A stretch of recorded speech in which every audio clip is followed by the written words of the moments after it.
Olaka kwayivumi le ntloko ndilale ngayo dadobawo. Siyangena kwenjenje sothula ibotyo siyakhahlela kwikumkani zezwe kowethu kwiinkosi izibonda oonozityetyane ziibhodi ezo amaphakathi akomkhulu bantwana bethongo abantwana bentsimbi emhlophe nentsimbi ebomvu sithi mabudede ubumnyama kuvela ukhanya kube chosi kube yele indlantloko zamakhaya inkulu iintlabi oodadobawo mafungashe siyabulisa kumlisela nomthinjana molweni maxhosa mahlakaxhosa uzibambile umngqongo ntsundu sophitsha umgudu unxekho uzontwana ntshaba ezikazumenza nto ndinkonjani imnyama iphapha emafini ibuyizofela ekhaya ndityilunde mandungwaneni oqhwesha odiyo gungo ndarhana amageza angarhaleli nto yamnti iinto ezineento zazo gama lam ndingumakhaya ndingowakamzambo umntwana siyangena ke sikuphathela isigaba senkqubo samasiko nezithethe khona ukuze singaphulukani nemvelo yethu masenze bengumhla we-16 kule inyanga yomsintsi kwekho sisekula nyanga yamagugu nenkcubeko yethu esiye sizidle ngayo sibonise ubuthina bangaba sisuka phi ngoba kaloku ibalulekile loo nto into yokuba ngaba uzazi apho usuka khona ngoba xa uzazi usuka phi kusekuhleni into yokuba ngabe uzazi nalapho uya khona emphulaphula evikani computer rate ngolesibini ke entsukwini jorha lasematshatshwini bawumazaleni umtika hlobo sikakhathitha sikajokelela sikasoka sele khona ungangile kweliye icala likapha yayazi ke rhoqo ngolezibini siye sibe kanti sidla imbadu ngasebuhlanti injanjoku sincokola ngezinto yinto zakowethu eziye zibe kanti ziye zibe zidla umzi nanamhlanje siphinde sabuya injanjoku singaqali siyawulala ke sicacelwe zizinto zesintu sethu khona uba ujorha pha kwela cala namhlanje ke umcimbi esiyawube sincokola injanjoku esigudlayo sithetha ngawo sijonga ke izishwabulo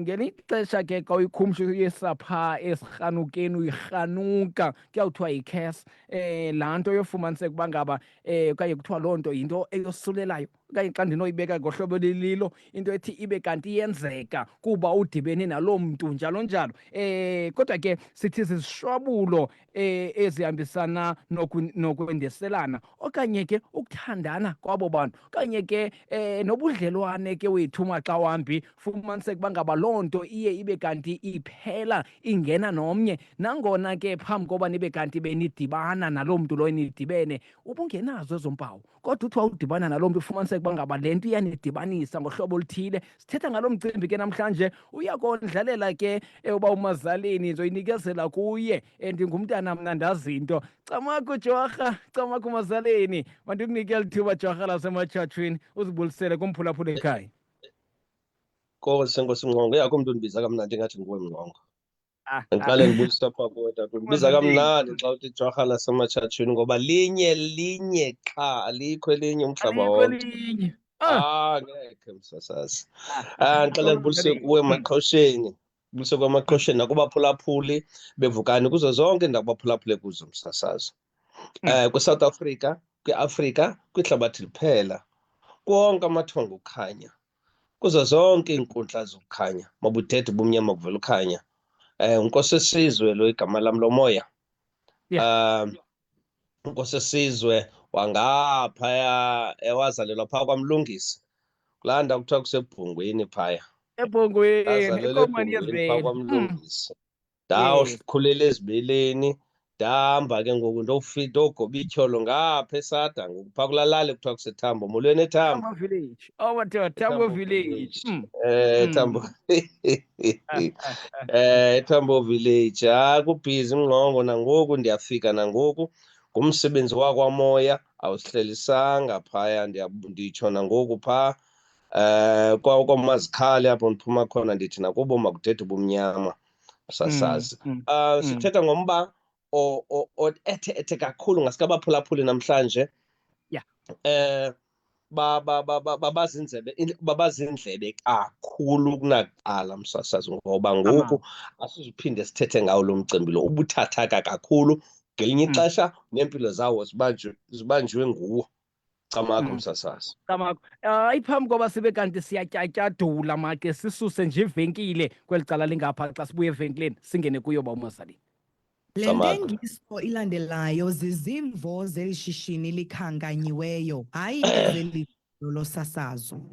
Amaku, siyacamakusha, nanku umkhulu Dumakude, ugqirha owaziwayo kumhlaba wonke. Umkhulu utshintshe iimpilo zabantu abaninzi. Yena unamandla, uyenza indoda ihlonipheke phambi kwamanye amadoda. Ungamtsalela umnxeba kwezi nombolo 071 711 6744 071 711 6744. Abantu abaninzi abawuvala umlomo bayabulela bebulela uncedo abalufumana kumkhulu Dumakude. Abantu abaninzi bokhile injanjoku bokhe imizi yamaphupha wabo kwiilali zabo. Nanku umamulelethu wasemthatha naye walufumana uncedo kumkhulu, waqala ishishini. Notata uTshawe owayengu-taxi driver waseKokstad wafumana ubutyebi ngemali yasebhankini, waqala ishishini lakhe. Nanku usisi Nolubabalo owayengutishalakazi naye wafumana uncedo ngokusebenzisa abafana bomoya. Usisi Mamelo waseMatatiele naye asoze amlibale umkhulu Dumakude. uBongane waseMpumalanga owayengumqhubi weetrak naye uyabulela kumkhulu. Mphulaphuli, ungamoshi ixesha nawe, dibana nomkhulu xa nifuna ukuva iinkcukacha ezithe vetshe. Tsalelani usisi Nomfundo wasePietermaritzburg kule nombolo. Yena usisi Nomfundo walufumana uncedo kumkhulu uDumakude emveni kokulahleka ebhadula esiya koogqirha abaninzi engafumani ncedo, kodwa walufumana kumkhulu uDumakude. Nazi iinombolo zakhe 073 00 69 257 073 00 69 257. Umkhulu Dumakude ngugqirha owaziwayo kumhlaba wonke.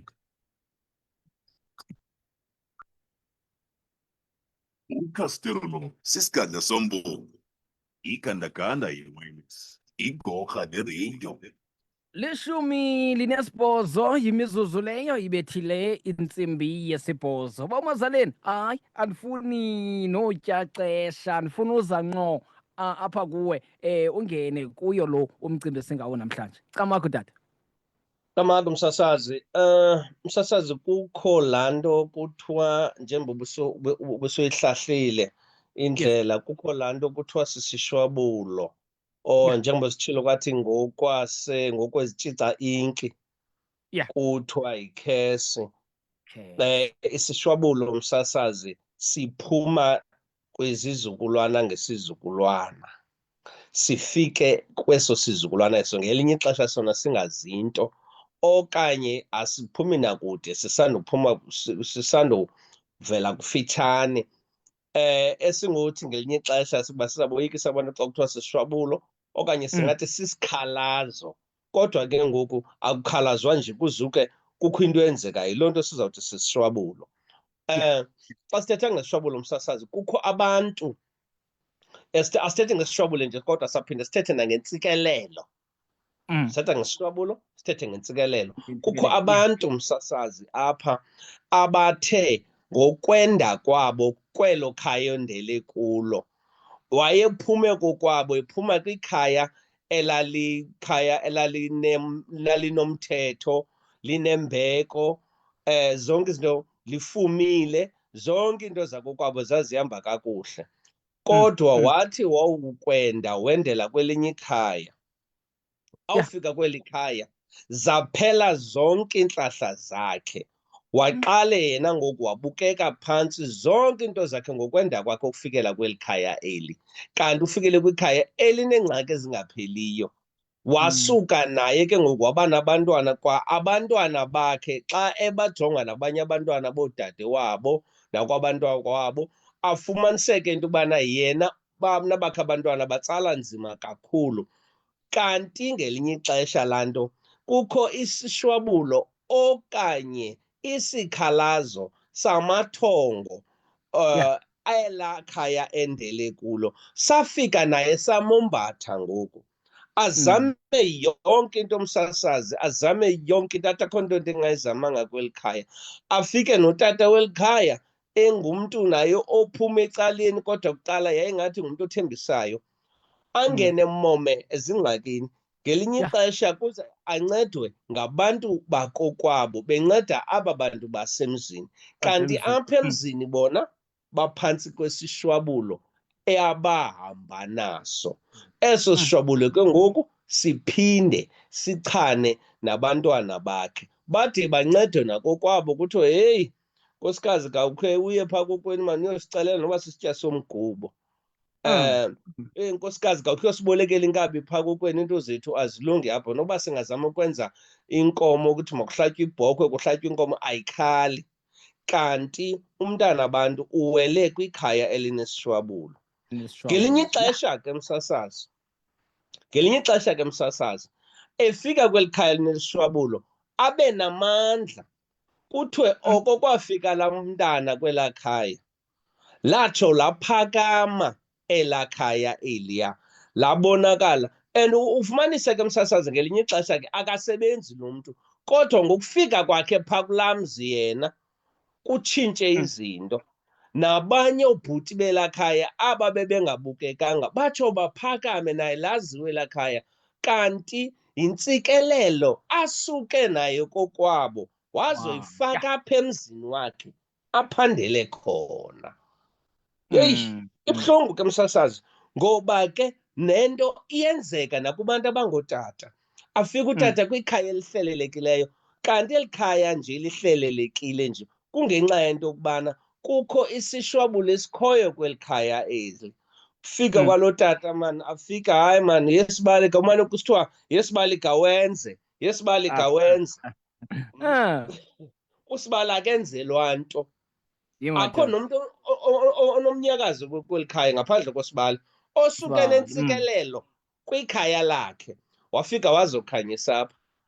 Ngelinye ixesha ke msasazi athi awufika kweli khaya asuke naye asikafane nabantu beli khaya ke ngoku apha athathe khona, iskibe nguwaca ke ngoku. Kanti xa ijongwa le nto msasazi, ngoba kubalulekile laa nto impilo yojongwa, xa yojongwa le nto kuthiwa hayi, kukho umntu weli khaya owayethwele, okanye kukho umntu wekhaya owabulala ligqirha, okanye kukho umntu wekhaya owadlwengula umthandazeli, okanye kukho umntu weli khaya abambulalayo bona beli khaya bamombela apha ekhayeni. Ngoku loo mntu lowo ubaphakame. Zonke ke ngokwezo zinto ezo kanti zakhe isishwabulo. Kuthiwa lo mzi lo siyawazi lo, abantu beli khaya aba abaphili abantwana balapha kulo mzi lo, okanye abanantsebenzo abantwana balo mzi lo. Ngoku lo mntu lo xa ethi jonga abanye boosisi bakhe nabobhuti babo baphumelela. Ingade ke msasazi le nto ichaphazele abantu abendileyo kuphela, nalapha ekunxumeni nje ufumaniseke into yokubana, heyi, into zakho zahamba kakuhle, wathi oko wancuma nalo bhuti, izinto zakho zatsho zavuleka, nawe wayibona indlela ngoku. Kodwa ngokuya wawudibana nabanye amadoda abufumanisa ukuthi noko ingathi ngoorhwexetyeni noko aba ngoku, hayi khona. Akukho nto itsitsayo apha, kodwa uthi wawufika apho uthi hayi mani, impilo ndiyayibona kulo mntu, kanti ufumene umntu onentsikelelo yena ngokokwakhe. Ngoku wafika wazokuphakamisa nawe. Ngelinye ixesha ke msasazi kudibane intsikelelo nentsikelelo. Yes. Ngelinye ixesha kudibane isishwabulo nesishwabulo. Andifuni uthetha ke msasazi xa sekudibene isishwabulo nesishwabulo, apho ibuhlungu khona ngabantwana. Bebuhlungu msasazi, abantwana bangabinayo nezihlangu zokunxiba ofuna babheke esikolweni, funeka bafake amaphaca. Babuhlungu kakhulu loo nto leyo, ngoba ngoku ichaphazela abantwana. Uba size macala omabini khona isishwabulo kuba nzima. Abe ke umntu ebeze ngowuncumisana apha, ngowuncuma nje nalo mntu. Ngoku ufumanisa into yoba oko wafika lo mfana lo, uthi wakwehlukana naye lo mfana, okanye wawohlukana naye le ntombi, heyi, sowuzihlalela mhlawumbi ufumaniseke ngoku batshini madoda.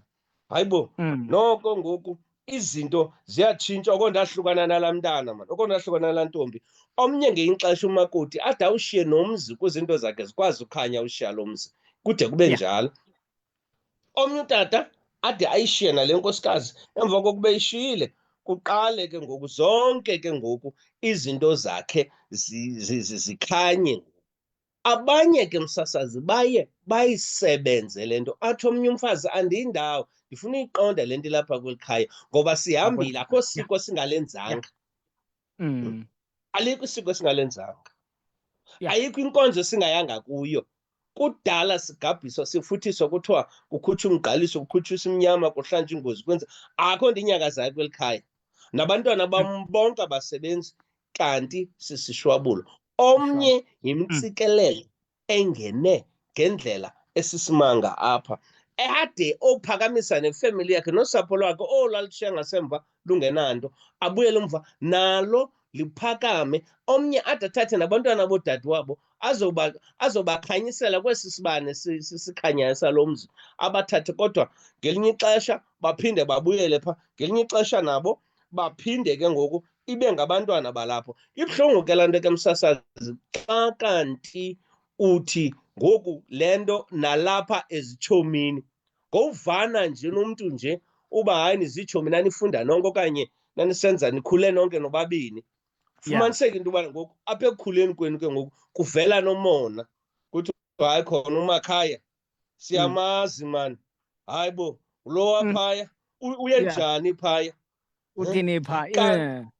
kanti wafumana umntu oyitshomi wakukhanyisela wathi hayi mfondini xa ungathi uthi, kanti wafumana ilizwi lomntu ongutata owayenesiphiwo okanye owayephiwe bona, wakuxelela hayi mani mntana mani uzikwenze le nto nale nto nale nto, lisuke liphakama ikhaya lakho. Ngumntu odibene naye phaa ngaphandle estratweni, ulungisa ikhaya, uthenga inkomo ebenye okanye igusha ibenye, ingazali laa gusha, kanti yenziwa yile ndawo uyithenge kuyo, uyithenge kwindawo ebusisekileyo. Ngoku msasazi, laa nto sithi ubomi buhamba nentsikelelo, ndifuna ukuthi msasazi, ndifuna ithetha umlomo ugcwala abaphulaphuli bandimamele. Noba ngaba ungasebenza kangakanani na, kanjani na, ukuba ngaba awunayo intsikelelo ebomini bakho, amandla akho azawuhamba aphele, ngoba awunokwazi ukusebenza kanzima oko. Funeka kube khona apho ufumaniseke uba ngoku noko kumqengqelezi, noko ngoku kuyenyuka, ngoku kungahlali kusenyuka qho, nalapho ke kungahlali kusehla qho. Ngoku ke msasazi, into ezinjalo zizinto efuneka abantu baziqaphele kwalapha, njengoba ndisitsho, kwalapha ezitshomini, kubangane aba. Ufumaniseke into yobana ningabangane, nibanintsi, nibahlanu okanye nibalithoba, kanti intsikelelo yakho ikomnye wabo, okanye kanti unesishwabulo esifumeneyo phaa kubo. Ngelinye ixesha bathatha iintsikelelo zakho bonke, wena uyabaxelela xa uyofuna umsebenzi, wena uyabaxelela xa uyofuna isikolo, bona abakuxeleli, bathathe yonke laa nto leya kuwo, wena ushiyeke ungenanto wena. Ufumaniseke into yokuba ke ngoku noba ngaba sekuthiwa kuhleli phaya kwezi ndawo embarheni, kuthunywa wena amanzi, kuthiwe hayi mani khawuhambe phaya mani Mngcongwe uyosifunela amanzi mani okanye uyosifunela umkhenkce. Ngoku ke msasazi ke ndiyafuna ukuba siphinde singenelele kwakhona kwezinye izigaba zale nto ke ngoku ezenziwa nayindawo yokuhlala, nayindawo yokusebenza. Andazi noba uyandivumela na msasazi ndiqhubekeke. Alright, ndicela uphinde ubambe njalo, siphinde nje silungisa apha kweli cala. Molweni, nankumkhulusi wedi ufikile apha eMpuma Koloni uzokusula iinyembezi zabantu. Impilo asoze ibe mnandi xa kukho izinto ezisokolisayo ebomini. Yiza kumkhulusi wedi azokusula iinyembezi zakho, ubuyisa isithando sakho, ubuyisa izinto ezibiweyo, ukhulisa ubudoda bube namandla, ufumane nabantwana, uqinisa umtshato, indoda yakho okanye intombi yakho ithande wena wedwa, ukwaqinisa umzimba, uqinisa umzi kunye nemoto yakho, kudala uphangela imali iphelele ezandleni, amatyala uyawanyamalalisa, ukunyusela emsebenzini, uthandwe ngabaphathi, izinto zakho zihambe kakuhle ngendlela ofuna ngayo, ukhupha izinto ezimdaka. ukhupha noodikoloshi ukwenza unyuselwe nemali emsebenzini, unceda umntu nokuba uphi na awine iloto okanye ikhasino. Injanjoku ungenisa nemali kwibhanka yakho okanye ize ngesikhwama endlini. Uqinisa neshishini lakho. Uba ngaba kukho umntu okusokolisayo endleleni yakho, uyamsusa. Uqhubasela nomsebenzi ongagqitywanga namanye amatyala. Ungamwhatsappe, kungenjalo umfowunele kwezi nombolo 078 22 43 779 078 22 43 779. Ngumkhulu Soweto, yindoda enkulu.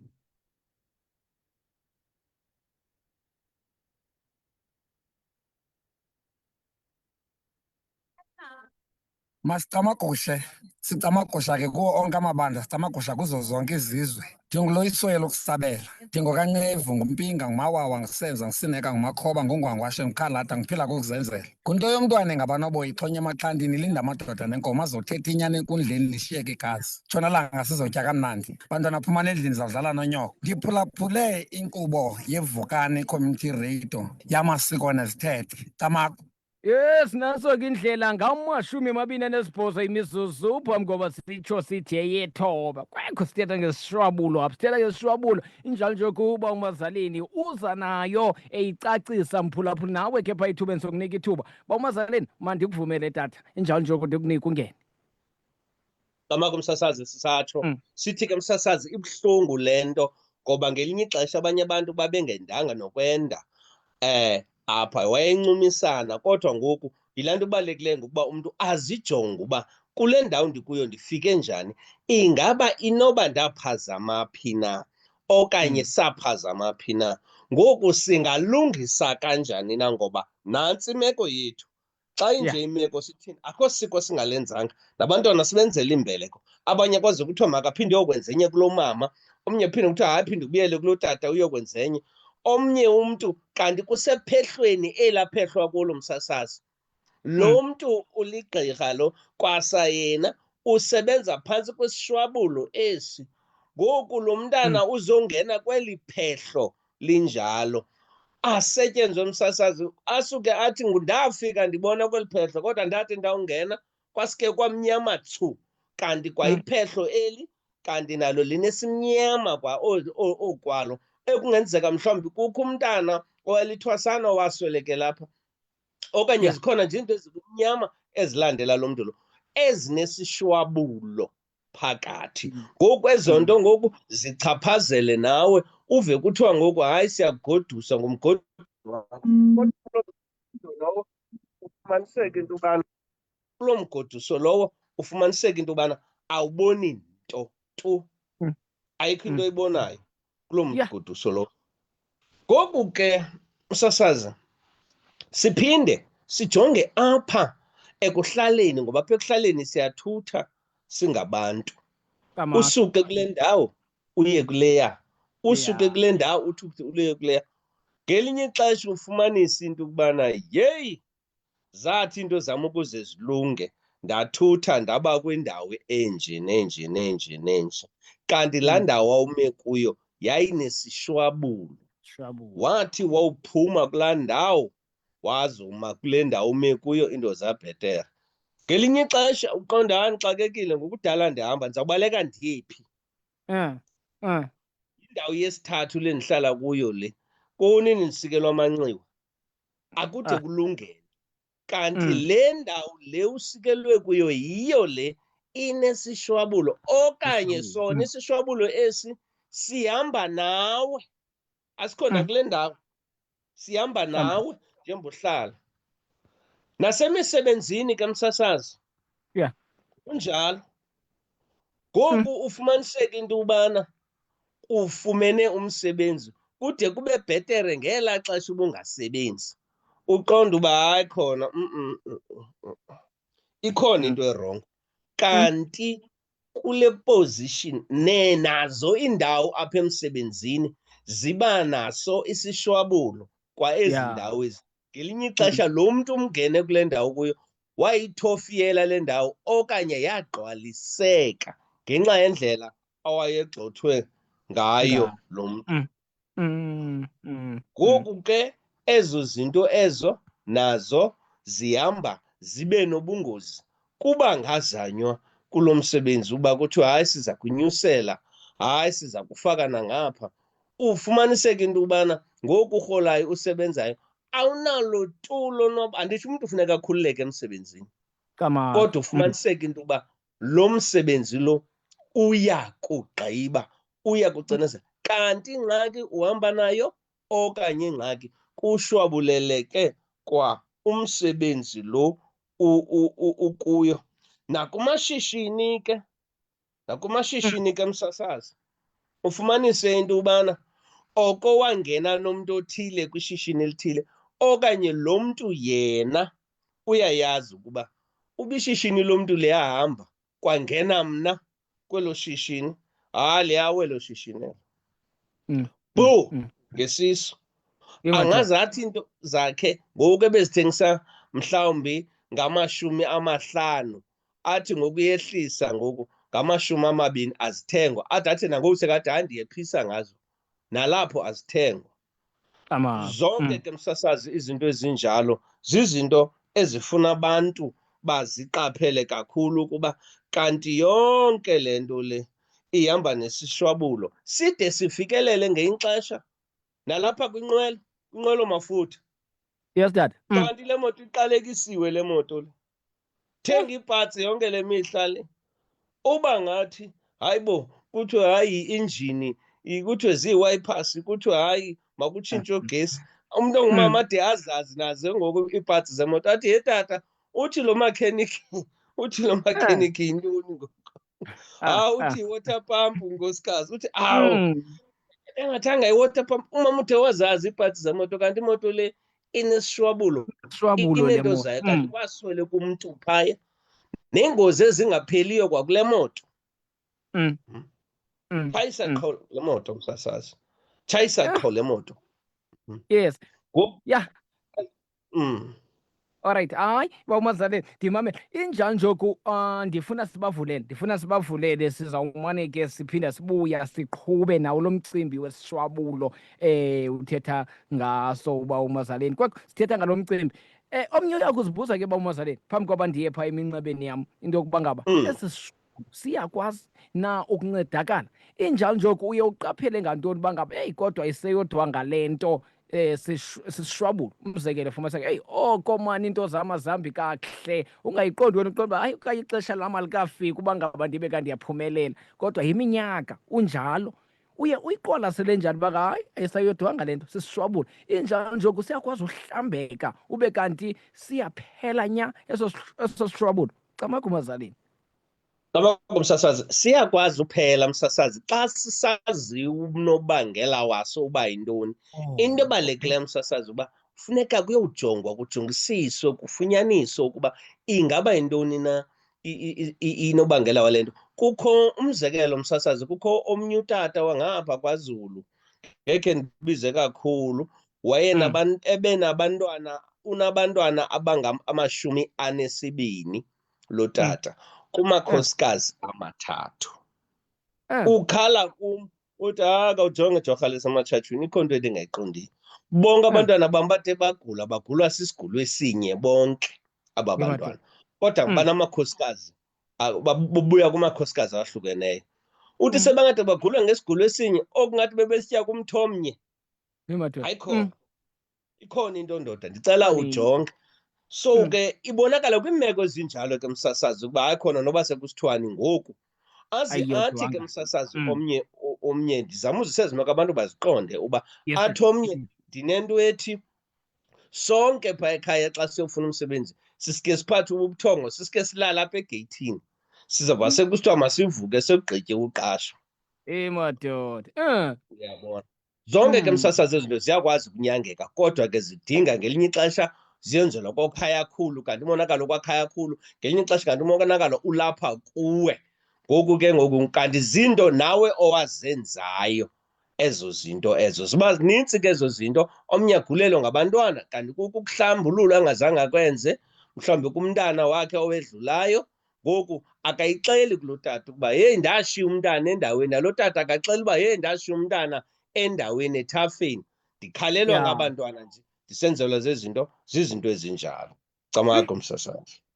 Sinoyifaka kuluhlu lesishwabulo into yokuba ngaba abantu bomzomnye babe kanti babhubha ngento enye. Umzekelo, masithi bonke babhubha ngeengozi zemoto, nayo isepha kwela luhlu. Isephaya nayo msasazi, isephaya ngoba laa nto kaloku sisishwabulo kaloku nayo loo nto leyo yaloo ngozi leyo sisishwabulo kaloku uba abanosose ke msasazi ufumaniseka into yokuba bonke ke ngoku abantu bazawubhubha ngendlela enye ngehlobo olunye kwenze njani.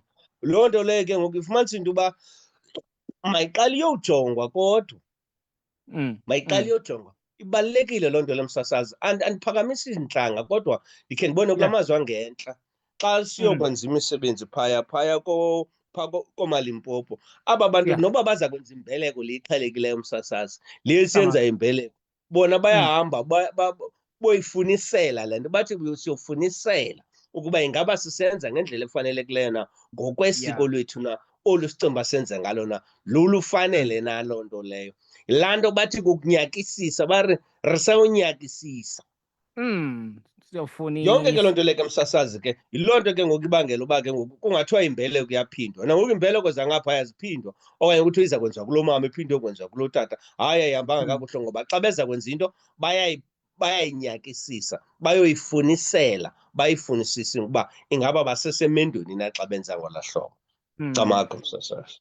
Phulaphuli, hayi yiza masiyandise ngoku, masiyandise injanjoku nawe uthathe inxaxheba kule incoko sinayo apha nejwarha lasematshatshweni. Siyakuvulela iminxeba kwa-072 514 5381 ngumnxeba lowo. Kungenjalo uyawushiya nje ushicilelo lwakho le-voice note kwa-073 849 1740 073 849 1740. Sithetha ngale ndima injanjoko lo mcimbi wesishwabulo. Nanku emnxebeni engena masimbambe ngapha umphulaphuli. Molweni ekhaya, molweni. Molweni njani? Siyaphila tata, ninjani? Saphila ntakhonto. Yes tata. Ngicela ubuza apha kutata. Umntu kwaze kushwabulele emva kweminyaka emihlanu. Loo ntshwabulo leyo iphinde yaqhubeka enzeni ubungayanga nasemagqirheni. Uthi yeyithini emveni kweminyaka emihlanu kuthini ke tata Gauss? Andikuva kakuhle ke apha ekugqibeleni. Ndibona umntu ezitshwabulele emva kweminyaka emihlanu. Okay. Ungabe lo mntu lowo loo ntshwabulo yakhe isahambisana nale nto leyo ishwabulela okanye yaphelela nje emoyeni.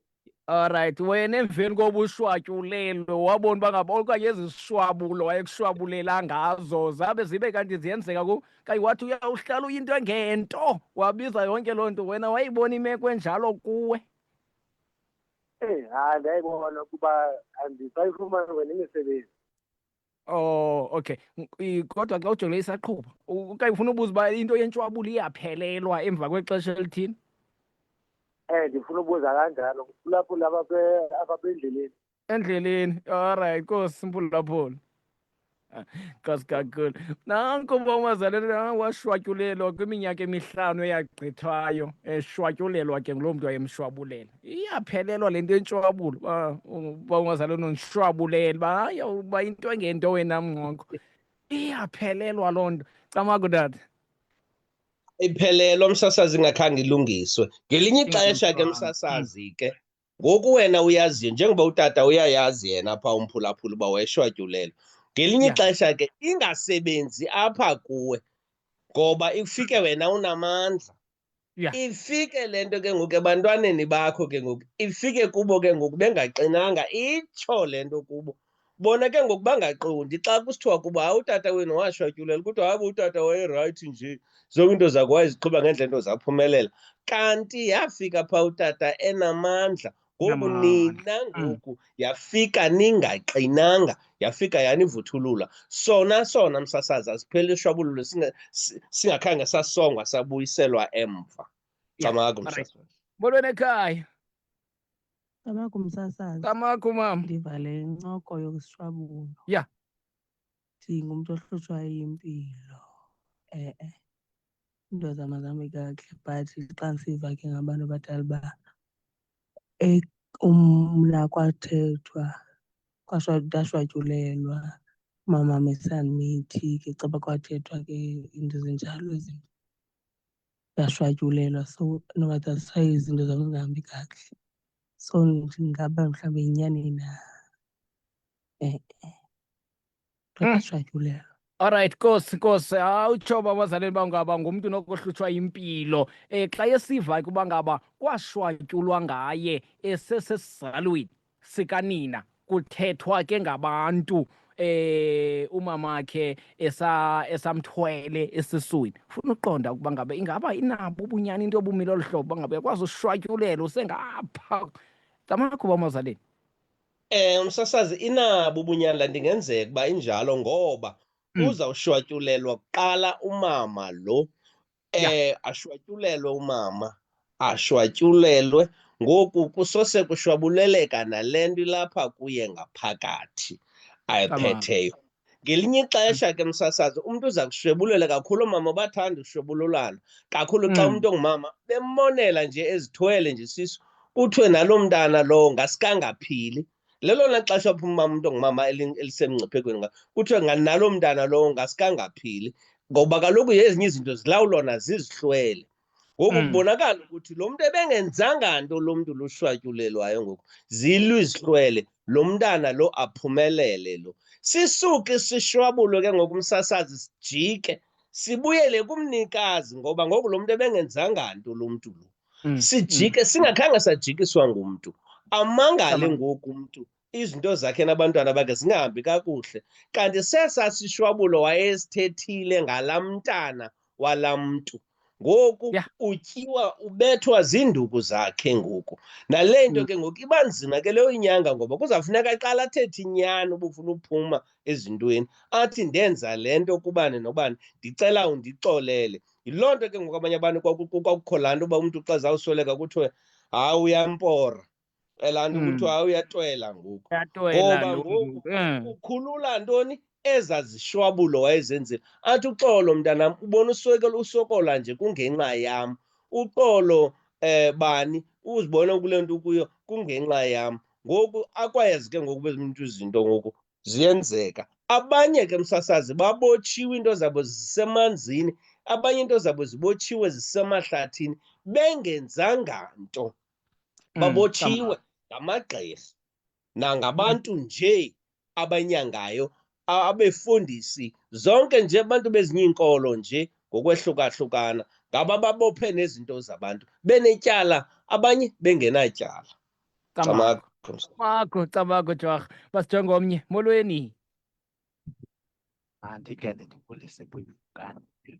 Bendicela ukubuza tata, ingaba abantu lana bebhubha ngesifo estage 1 EA, kuthiwe umntu une-AIDS ne-TB, ingaba ithetha ukuthini loo nto leyo? Aske utata bacisele kuloo ndawo, thetha nomphulaphuli eqala. Alright, usemoyeni phulaphula, kodwa ke uthi xa abantu bebhubha ngesifo esinye, fumaniseke uba kuthiwa unesifo sephepha, i-TB, bonke, omnye kuthiwa banogawulayo, babhubha ngugawulayo okanye isifo sephepha, ingaba nayo isesisishwabulo? Camakho mazaleni. Msasazi, kaloku kuzo zonke ezi zinto kuba khona, andizukuthi ugawulayo wenziwa zizishwabulo, andizukutsho msasazi. Kodwa ndingathi ngelinye ixesha into enzekayo apha ekungaziphathini, ufumaniseke into yobana ushwatyulela uba uzungaziphathi kakuhle, ukwenzela uba uzufumane nasiphi isifo esihambisana nongaziphathi kakuhle. Ngelinye ixesha kuthiwe uzawuthi uphethwe ngoogqirha, kubekho impazamo eza kwenzeka, ufumaniseke into yobana uchaphazelwa zezinye izigulo. Kanti yonke loo nto leyo ubungashwatyulelwanga ngesigulo, kodwa ubushwatyulelwe ngoba ungabi nayo intlahla yokunyangeka, okanye ufakele isishwabulo sokuba ube lula kwizifo ezithile ezosulelayo. Camakho msasazi. Camakho mazalini, masijonge omnye mphulaphula. Molweni ekhaya. Mandibulise Mngqongqo, mandibulise Mngqongqo. Ngilashe lo. Lapho. Ngilashe. Uthetha noNcilashe tata. Yes, Uthetha noNcilashe apha eNgcobo, eGoso. Mm. Hayi tata, mandibulele mani lo tata usifundisa into ezininzi. Yeah. Yeah. And kuye kuthi qwenge imihla nezolo. Kuthi qwenge imihla nezolo. Mna ndike ndiziminqa apha ecaleni apha kuye. Ndizuxelela ke wonke ubani uba kungantoni. Ndifunda into ezininzi mna apha kuye. Ikhona bekwandixelela yona yanjalo nyhani ndiyibonile ndabe ndikwindawo nabantu abaninzi. Ilolu hlobo bendiyibuza ngalo kuye. Siyafunda ba uMtika Mazaleni. Ngaske tata ukhule ube mdala. Nathi siyafuna ufikelela kule ndawo kuyo. Ngalo mazwi ba uMtika ndizibamde ndizama ukuthi ininzi into endiyibonayo tata osifundisa yona. Ngozi ke tata, andizuba nambuzo, ndimamele nam ndizawuva nangabanye abaphulaphula. Enkosi. Ngilashe. Nanko ba uMazaleni. Nanko Ngilashe hayi akanambuzo unje. Uyabulela ngemfundisi. Hayi, ndiyabulela Nqilashe tata. Nam ndibetha isandla phezu kwesinye ndithi makube camagu kubele, kube chosi nakuwe tata, zivuleke kangakumbi nangakumbi izinto zakho. Amanyanga kokwenu uThixo mdala bakukhanyisele camago tata. Camago masijonge omnye molweni. Ndicela ubuza msasazi. Ndicela ubuza uba sisishwabulo na xana kukho laa nto amagqirha alahla izinto kuthi kuyolahlwa ingozi, bahamba abantwana bawuchola ezaa zinto baze nazo apha kokwabo, bathathe ezaa mnesini zonke ezaa nto lahlwa phaa baze nazo apha, ezinye bazitye. Ingaba bashwabulelekile ke ngonabo? Tshini aba bantu abothatha into zamagqirha phaa, amagqirha mosake yosebenza phaa, thathe nezo branti zishiwe ngamagqirha kwanto beze nazo apha ezindlini. Uyabuza sisishwabulo na nesona Camago Mazaleni. Sisishwabulo eso msasazi, kodwa ke sisishwabulo sizawuya nangentloko ukuqina, ngoba abanye abantwana benzelwa zonke into zabo. Abanye abantwana baqiniswa benzelwa zonke izinto ukuba nangokweziduko zabo, nangokokuzalwa kwabo, nangokokuphiwa kwabo. Abanye ke abantwana babuthathaka. So ngoku loo nto le izawushiyana apho. Ndazi umfana ndingakhange ndaya kude msasazi ndiphazamisa abaphulaphula. Lo umfana ophaa eRhawutini apho kusetyenzelwa khona ngamagqirha kushiwe iinkukhu. Lo mfana lo ebezifumana iinkukhu noba zili-10 noba ngama-30 ezi nkukhu zisetyenziweyo, azixhwithe lo mfana azinqumle ahambe ozithengisela abantu elokishini. Lo mfana lo ezithengisa ngamaxabiso aphantsi msasazi, aphantsi, ayithengisela nge-R20 ezi nkukhu ezi. Zisetyenziwe ezo zinto ezo. Uyaqonda ngoku abantu bazawuzitya bona bazichotse bafake amafutha ne-aromat. Kanti sisishwabulo ezaa nkukhu ezaa zishwatyulelwe, bekukhutshwa idimoni ngalaa nto, yakhutshelwa phaa umntu wayithatha yena. Ngoku ke nalapho ke kuzawushiyana abantu ke ngoku nokomelela. Abanye abantu azuzubenza nto, kodwa ufumanisa ukuthi uyityile iyawuchana isizukulwana sakhe okanye imchane kwasayena nabantu abalapha endlini. Abantu bazibone bechaneka kanti bachanwa into abangayaziyo. Camago msasazi. Camago Mazaleni obamba njengolo hlobo. Njengomntu ngokuzawa ndafika ehlabathini lomhlaba wandenza unokhontoni, zinkosi zakho Thwimbeko neSidima kuni. Intsholo nomyayi ngaphesha kwemilambiti masibuyele embo. Bendifuthula ndisithi ndigqibelele kwicala lembeko kanti ndilibele umbule. Bendisithi ndibezukhanyashe namangulululu wesibane kanti ndityiwa elwandle kwinxeba lentliziyo. Ndikhulele yazintle zinyaniso kodwa ingcanca. Vulani indlela abantu abadala ziyadilika iintaba, ayashukuma amathambo. Kaloku thina abantu abatsha sikholwa ngobona. Kulungile xa kunjalo side sabona senzani. Kalapho qhekeka indonga, ndikuvile ukuthetha kwemvunyawo. Asinakungabuleli ngoba sesibona sikhululekile. Ndiyabuya ma-Afrika amahle, ndiyoyibeka phantsi ndityumze ngonyawo lethu idala ukungabi nambulelo. Siyanibulela maqhawa kowethu. Kwakuzenza amadini esizwe senu, sithi sizalwele thina ngobukho benu. Ngobukho banasuke nathi cwaka ngendingoko abani mna nditsho nesizwe siphela. Sakurhatyela namathunzi abalekile. sasisenza nje umbulelo ngemizuzu engephi kundenza ndidane xa ndibona uba kwathina ngoku sasicinezela kwasodwa ezinjalo ziyawuduba umphefumlo unge ungaduka kuba namasimnye besimthuke simthakathe sakunjalo ama-Afrika mahle masikhumbula madala kufu xa nsenhlumbulelo lwasompuluko hlaza lwe-Afrika zatyebi mazadubula amazimba lavundi hasa mazothule ziswanya ngumquqo ngumngqusho thina maxhosa siyabangani manunekambane ngoma dibana hlombe singawulibala njani umbulelo thina kakade isimile ubunene zinto zethu ezo masikhulise izwe sibheke phambili sibusholoze ngombulelo ninganqanqazela amaxhego liyadlala ulwandle derham Yo, wathi umnune kwela cala lekhapho yabathetha sibeka kwimizuzu masenze bemihlanu wabajwe phambi kwaba sitsho sithi yethoba intsimbi ya siye kuyivaleni ke ngoku inkqubo yethu manikhangele nje into yokuba ngaba bekho abokugqibela bakhoye kweli cala emva koko siqukumbele siyivale inkqubo right Camagu bawo ndicela undibuzele apho kwindwendwe lakho ingaba sisishwabulo nesi sokuba nonke ningabantwana bekhaya xa nilimala ngemesi ukuhlatywa ndicela undibuzele Camagu bamazaleni Injalo msasazi sikhona isishwabulo esikhoyo ekhaya sikhona isishwabulo esikhoyo ekhaya kufuneka basiqonde ke ngokubona uba sisishwabulo sini sasize njani sisishwabulo apha ekhaya kulapho ke ngoku ke funeka impendulo ivele khona Camagu msasazi mazovala masiyivale mtika masiyivale jwarha lasematshachweni nje awovale awushiya ke neza nombolo Camagu tata Camagu msasazi msasazi abaphulaphuli mabazihambele phezulu izinto bangazithathi lula izinto kakhulu ezinye izinto ziye zihambe zichaphazele nabantwana msasazi abantwana ngoku bashiyeka bona bengasazi ukuba mabathini kanti umama uyayazi le nto kanti utata uyayazi kwakuthwele kokwabo okanye umama uyayazi kwakuthwele kokwabo okanye uyayazi ukuthi kukho isenzo esabagwenxa abasenzayo nangona yena ezawuqonda ukuba hayi ndizawubalekela kwinkolo ethile ukwenzela uba le nto ingandifumani kanti ngoku iphinde ichana abantwana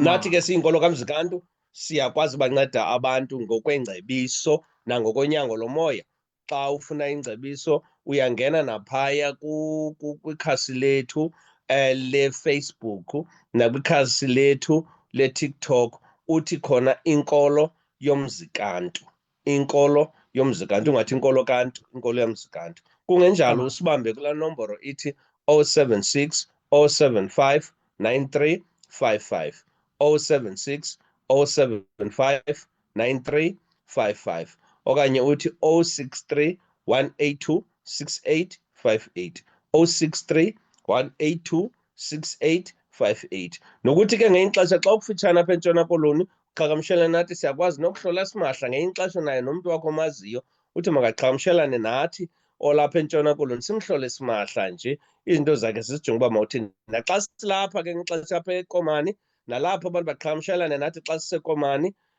sibahlole simahla abantu baziqonde izinto zabo uba zime phi na Camagu msasazi busukubenzela ukuba nobuphulaphula kusukubenzela mazalini right basimbambe njalo ngoba